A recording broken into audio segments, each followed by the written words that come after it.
The stasis continues with red unable to really do anything. Orange is making an all-out assault on red. Basically, there's enough constituencies over here that as long as I push forward, I've got a lot of power going forward. The problem is, well, things that I pick off like this that I'm doing at some risk, red is going to be able to get back without much risk. They're going to be able to get the 3-to-1 odds without any chance of losing. They might still fail, but they can't lose a piece from it. I managed to supplement my power with a government shake-up card, which got me some more civil servants, and more importantly, perhaps, shifted some towards blue, which kind of changes the dynamic over there that had been, well, maybe well in green's favor in terms of an overall advance. Now green has to concentrate on getting these civil servants back into play, into their hands. Basically, though, the total voiding of all crisis cards is the problem. Nobody wants to allow them to happen, and there's pretty much an agreement that they ain't going to happen at this point in the game. That they're too likely to shake up the situation in a bad way. Any alliance that comes out feels like it's going to be too powerful for someone. The only thing that I can really see is maybe a green-red alliance, because they're in similar straits. Not terribly high in constituents like oranges, which is frightening. And with a reasonable number of issues. Blue can't really take advantage of the crisis zone, so they're willing to block most things at this point, simply because until they get some constituents, somehow, through whatever means, they're just not in a position to really play. So then the question becomes, do green and red want to come to an alliance, try to take orange down? And that's where we are right now. Let's see where we go. We'll do that on an odd, allow it, because red is very worried about orange. Green has something to do, though. They have those civil servants to go after. They don't want to suggest it right now. Not yet. Really, green could afford to do both. The problem is that an orange-blue alliance has enough votes. Orange only needs one vote to stop anything. Blue is willing to provide that stasis. Green's actually pushing pretty hard on blue. They grabbed 2 of the ministers with a quick 1-to-1 attack. Somewhat risky, but still, unlike many games, 1-to-1 isn't that bad. You have a 50% chance of success and a 33% chance of real failure. So that was worth doing. I could have increased my odds by attacking from here as well, but then that would increase the odds, but not necessarily change the risk factor and actually make it worse, where there would be a 50% chance of total failure and only a 33% chance of success. So you don't want to make the attack out of the grassroots section, especially into your own section. We're getting a good grip on blue. For example, this justice minister, he can't move anywhere. And that's limited him to just a couple of pieces. Now, he can probably take the Saskatchewan constituents back, but blue may be wiped out down to nothing but issues. That doesn't mean he's completely helpless, though. Remember, even if you get 3-to-1 on an issue, you're still going to be fighting it at -2 at the best. Uh-oh. I got a loose issue here. Crap. That keeps happening. You're still going to be fighting it at -2 at the best. So you only have a slight advantage, right? The same advantage you had on the 1-to-1 table. Granted, you only need 3 points. That can be, a premier who you can't lose and one constituent at risk to actually take the issue, because you can't attack an issue that's not controlled by a constituent if you don't have a constituent to take it. It's not of any use. You can't take it then. But the last couple issues down here would have to be attacked at -3, and that's not a good table at all, even at the 3-to-1, as we saw. Again, it might be worth it if it's the issue that wins you the game to go for it. But you don't want to do it just for shits and giggles. That's certain. There's not enough of blue to make green win, I don't think. I don't think they have the issues I need in total. Let's see. Most of these are probably visible. Territory I do not need. Language, I don't need another one. Finance and banking I need, so that gets me 1. Right now I'm at 2, 3. Okay, so that fills that. So then I need 2 transport and a foreign affairs. They have a transport and a foreign affairs. I'm not sure how many of these are visible. I think everything. Finance and banking is not visible, but it was a moment ago. So there's just kind of a, what the hell do what do you do if you fill most of these but not all of them? Then you have lots and lots of issues, but you still don't have a real grip on a path to victory. And the other problem is we're down to only 3 of these cards left. Blue's going to grab 2 of them. That means if blue doesn't play anything, red only gets 1 card. And then, if we see stasis at that point, if nobody's willing to play the cards they have, there are some interesting events in those 3 cards or whatever. But eventually it gets to a point where nobody's willing to play the cards, and you've reached a balance, there's just not much that can be done. The only question is, will things like orange's assault gain something? Will green, after they're done piecing blue, mostly turn against orange? Or blue can't declare a national emergency because nobody will support them, right? It'll just fizzle. It'll be a revolution with no support at all. Mainly just a criminal action, basically. Blue may have played into orange's hands rather deeply here. It's hard to tell. They took back their Saskatchewan, but they played the Quebec elections, and they actually gained something off of it. They gained a Quebec constituency, but they pushed some of the red constituencies, primarily, and a green one, into orange's hands. Now orange has the premier, as well as well over the constituency that they need at 22. That means there's no way red's going to get anything done. And if red doesn't take at least 3 constituencies from orange, orange gets to start pulling issues into the pool, into the crisis zone. Not only with the cards they have, and they have a massive hand, as does everyone, but also they can call 1 without a card each turn. That's going to start replenishing the card deck if that happens, but it definitely creates a situation where orange is kind of steamrollering the game, as it were. Made a kind of desperate play. Shake up for the civil servants, followed with the vacation scandal to put them back in the grassroots sections.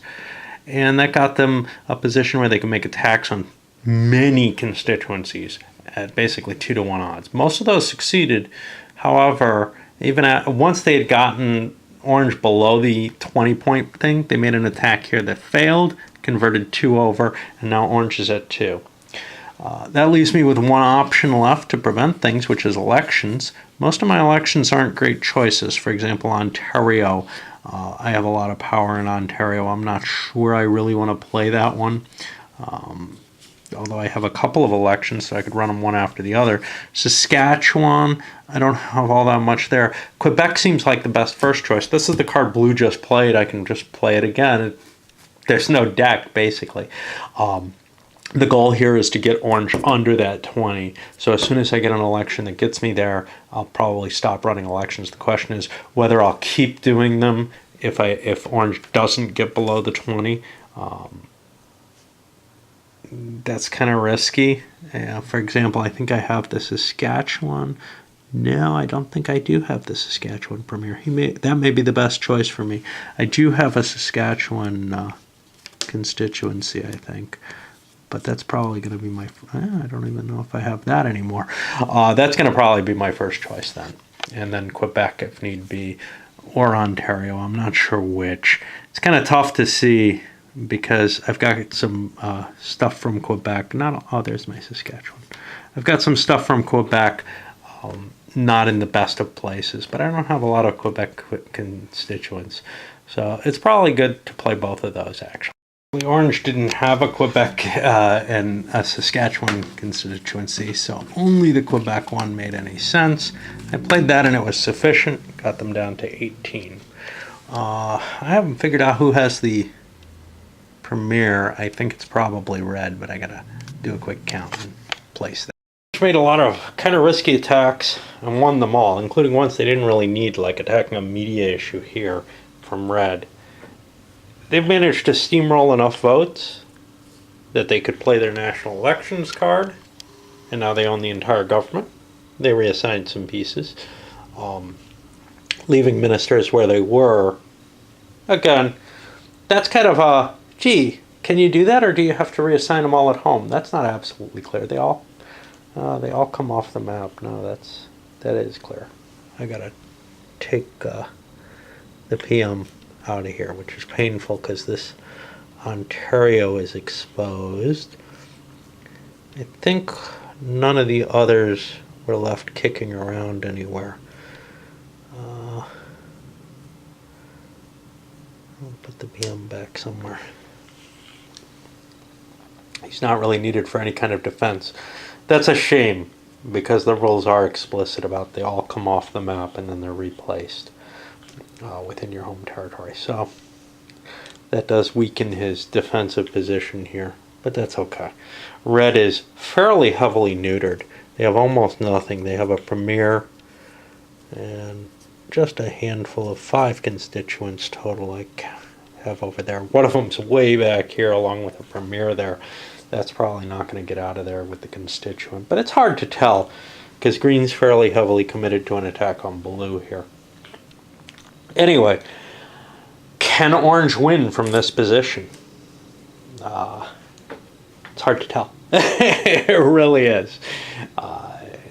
No matter how strong you are, with everybody fighting against you, it may be difficult with the card plays, especially key ones like these civil servant shakeups, to maintain your position. Because these civil servants are within Orange's territory. If they start shifting, they can start picking off constituencies. And it's fairly likely that they'll shift greenward rather than redward. Red doesn't have a lot of power to support themselves, but green might.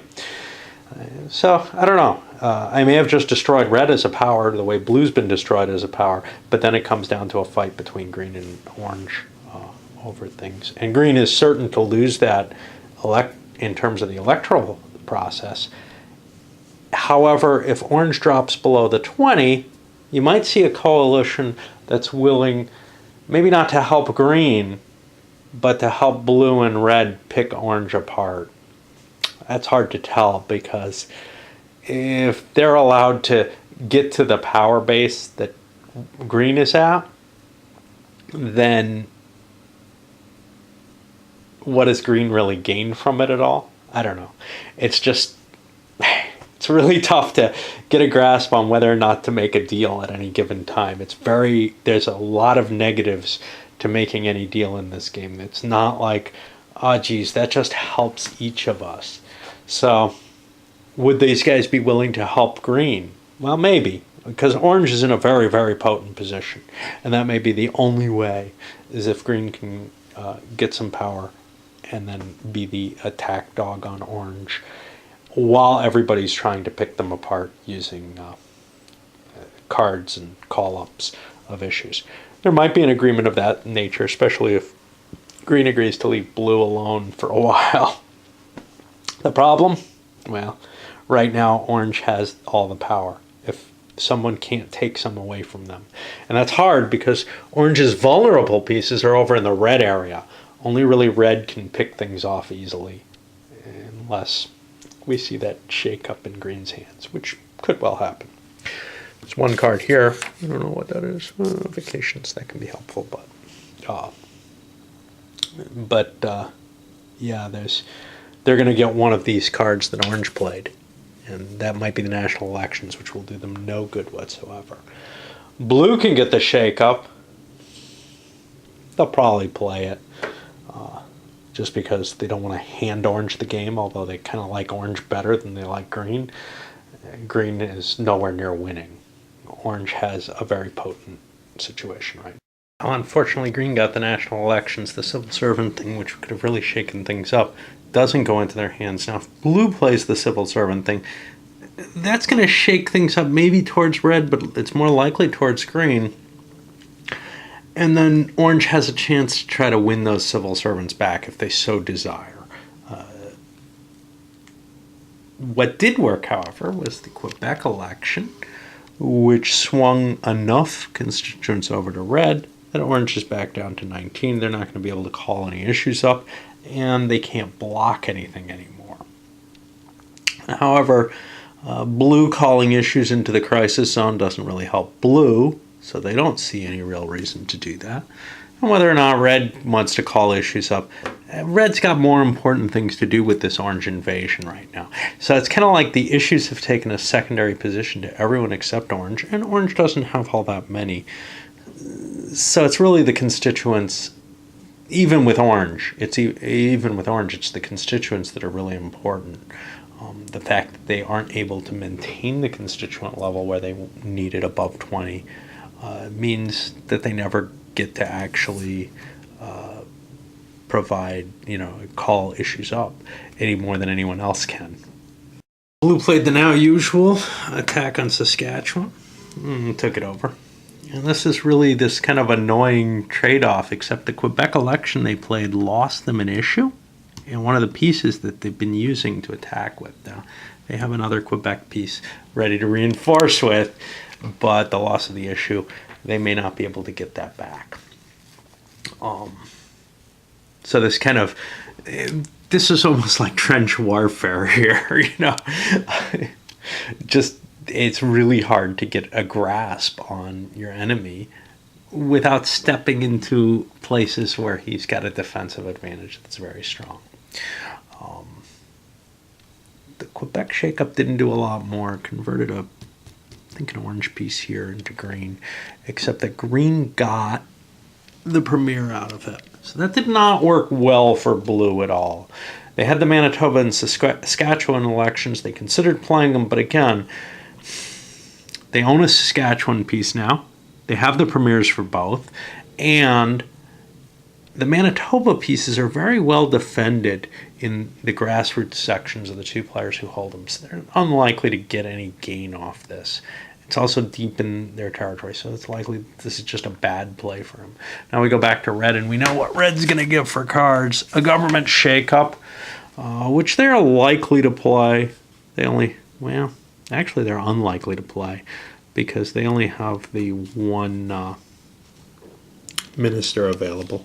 In Quebec's elections, which they probably won't play, although they're tied with Quebec for the electoral count, tied with green for Quebec's electoral count, they're not really in a position where they want to risk giving anything to orange. They don't want orange going into the turn with more than 20.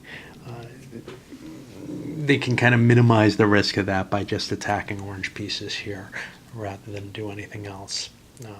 As things stand, nobody really sees any point in calling anything into the crisis zone. The goal again is taking away orange's strength that's within the midst of red. Red managed to shake everything up. Maybe not to their advantage, but to orange's definite disadvantage. First, they did a Saskatchewan election and some attacks. Managed to get orange under the 20, handing the premier of Saskatchewan over to green, which probably has a safe escape route given how weak blue is. They didn't feel like that was enough, so they shook it up some more with an Ontario election. And oh boy, did that hose orange. Because a lot of orange's strength was actually in Ontario pieces here in the center. Now, they also gained some red pieces off of it, but it's kind of a mess. Let me make sure. 24, 28, 39. Yeah, my numbers look good. But that definitely shook things up tremendously, and they're no longer anywhere near control. Additionally, the civil servants are outside their hands. Red's holding the two shake-up cards, doesn't want to play them because they have a civil servant right now. And they certainly don't want to get them into orange's hands. What they want to do is if orange takes all these civil servants back, then start playing them. At that point, then orange will have them in their hand eventually because of the limited number of cards. Playing just a couple, orange is going to get these elections, the Ontario and Saskatchewan, and can kind of play towards more successful election on them. The Saskatchewan one doesn't hurt them at all. That's over in the blue and green right now. Whereas the Ontario one, well, the more they can shake that up, the better off they are as far as they're concerned. So that looks like a useful action anyhow. You got green pieces kind of gathering together in weird places over here. But overall, it's beginning to look like we're not getting to that point where anything exciting's happened. Well, anything that's going to break the game open's happened. It looks instead that we've kind of hit chaotic stasis again, where there's a lot of constituents, but they're split between 3 players, and blue barely has anything. And the issues are hard to gather in any place. I'm about ready to hang it up at this point. I'll definitely play out the rest of this round, I guess. But, this is just the issue with the game. It is very, very difficult to push things over to where you have control. It looked like Orange had a lot of power at one moment with the constituencies, that they'd be able to start doing things. The only way that you can really break the game open is for 2 players to make an alliance and kind of say, okay, we're just going to help each other. And we have enough constituents that one of us is going to win this game. I don't feel like that's really in the spirit of the game, though. I feel like the spirit is this kind of constantly shifting balance. And that's appropriate, to tell you the truth. It's appropriate for a political simulation. It just doesn't end up as a game that's easily winnable, or maybe even possible to win. And it's always been kind of my criticism against it. Maybe that's just my style of play. Maybe other people would see that kind of deal-making, because there is some hidden factor. You're not sure the other person can't win. But for me, that tends to create my defensive attitude here. I start saying to myself, well, gosh, if I can't win, or if I don't feel like I'm close to winning and someone else looks like they're close, I'm damn well going to stop them, right? If it comes out to a point where a couple of people are close to winning, well, I'll probably go for that grab for victory, but I'm not really willing to help someone else who looks like they might be close if I'm pretty sure I'm not very close. And I'm usually pretty sure I'm not very close, and I really can't keep track of where they are. Yeah, same couple of elections, Quebec and Saskatchewan, more shakeups. Orange comes out ahead with their attacks launched over here, and with the elections getting close again. And again, everybody's looking at them as a threat. Clearly, their position and the power that they have in that position has been working better for them than, say, what Green's attack on blue is. Largely because there's more red pieces, and red keeps contesting and fighting over those pieces. Basically, this chaotic situation is making it easier for Orange to regain stuff or to hold stuff. Oops, I gotta decide. I don't know which way that goes. The orange piece has to retreat. Okay, actually I'm going to retreat it into the issue, because that's a fairly strong position now. But, I just don't see that Orange is going to have enough power in any reasonable amount of time. Green, I think, is the one holding the national election card. I'm not sure. Yeah. And what kind of coalition can they make? They could make one with Orange, but Orange doesn't want to make a coalition with them. They already essentially have a coalition government, with the exception of the health and welfare minister. The only real change that could be made is to allow the ministers to pull back. The only other option, well, some kind of three-way with red and blue. And we certainly don't want to help blue. We're kind of engaged in this struggle for blue's existence. The Saskatchewan election gave all of it to blue, and he's going to be able to pump more in there. So, elections tend to destabilize the situation so that even somebody who's doing very poorly through the play of elections by people who aren't his main opponent, things kind of swing in his direction sometimes kind of at random. This was an orange piece, but it moved 2 spaces. I think it was orange. Yeah, it had to be orange. Right? No, it could have been green. Yeah, I think it was green, actually. It's just, there's so much chaos going on, but there's no way to get control over it enough to win within kind of the constraints that I feel apply to the game. And so, what happens? Well, there's only 2 cards left. Green's going to get them this time. And they may not want to play the Quebec election until they get this issue out of there. The Saskatchewan one, though, is almost definitely going to get played. Unsuccessful green attack up here, kind of a risky thing. Well, it throws orange back close to the thing. So, red could maybe push orange over with some bad attack. Who knows? Meanwhile, I used doubling the civil servants after moving them back home with the vacation scandal. And that puts some new cards into play, ones that aren't terribly useful to blue. The Quebec card's not going to get played. I don't know about Alberta. But one thing I found out is, I lost count on my blues, so I'm going to have to recount the board if I want to continue. I don't want to do that. That's a real pain in the ass. So I'm going to call it here and just say it's, essentially a draw. There's just no way to get that grip on. Yes, green looks like it's getting some power over here. It took a couple of these Quebec constituencies. It's bringing itself back up at blue's expense. Oh, no, I am right. No, I'm not. There's a third one here. Yeah, I lost my count again. And, that's one of the expenses to this game is every couple rounds around, I have to recount all the pieces. It's as obnoxious in that factor as dominant species. Well, no, nothing's as obnoxious as dominant species is in terms of pain, but it is a pain in the ass. And when you start to realize that the game is simply not going anywhere ever, it's really tough. And the simple fact that a few people can agree, hey,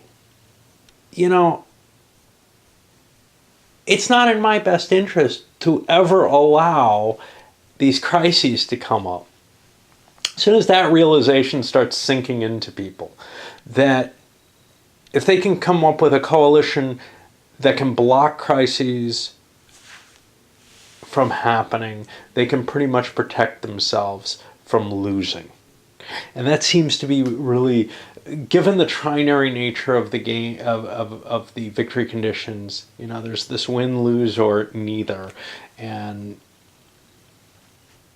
letting someone, you're not preventing yourself from losing, but you're preventing someone else from winning. You can prevent yourself from losing by simply staying out of things that make you lose.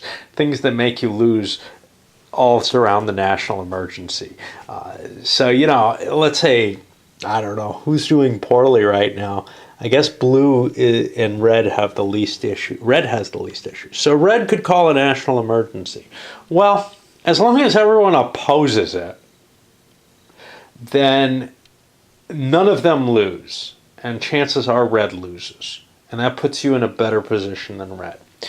Is there any reason to believe that the government might lose? Well, all their constituents and everything don't really do them a lot of good. They can raise militia from them if they desire. But for the most part, they get the federal troops.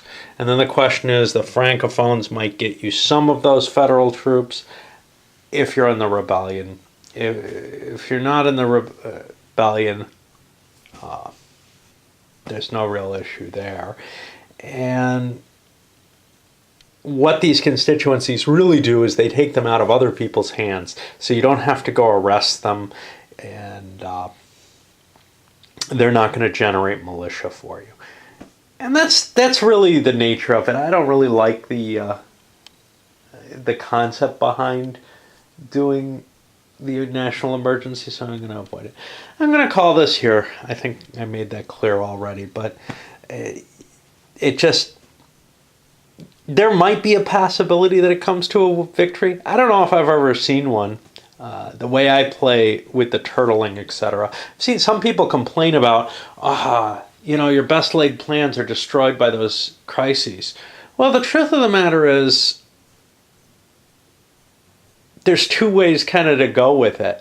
Either lock the crises out, in which case that's not the case at all, but the best laid plans just don't happen, because without the crises to create a win, it's really tough. We see what Orange has been doing here, or what Green's been doing. You just can't get a grip on everybody's on the issues that you need that way. With the crises, then you can. But if you're going to allow people to use crises, then you damn well better make deals to get additional picks. And when the chaos starts flying, the crises don't do you a lot of good anyway.